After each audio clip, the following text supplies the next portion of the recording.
Le texte de loi prévoit aujourd'hui qu'un malade qui souhaite bénéficier d'une aide à mourir doive l'exprimer clairement, à plusieurs reprises et en pleine conscience.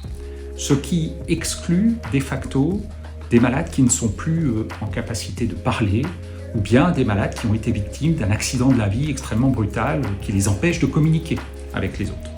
Et évidemment, cette question aujourd'hui, elle pose celle des directives anticipées, c'est-à-dire de la possibilité pour un malade d'exprimer par écrit son souhait d'avoir recours à une aide à mourir quand il ne sera plus en état de la demander.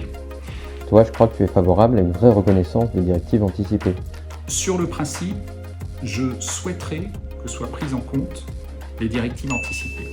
Et je souhaiterais également qu'un rôle plus important soit donné à la personne de confiance qui pourrait, au nom du malade, s'exprimer et qui pourrait demander à ce qu'on ait recours à l'aide à mourir.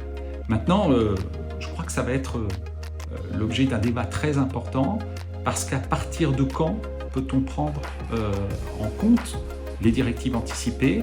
Est-ce que lorsqu'elles ont été rédigées il y a 15 ans, 20 ans par exemple, sont-elles toujours d'actualité?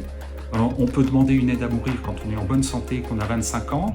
Est-ce que quand on est atteint de la maladie de Charcot et que le pronostic vital est engagé à moyen terme, est-ce qu'on a toujours autant envie de mourir?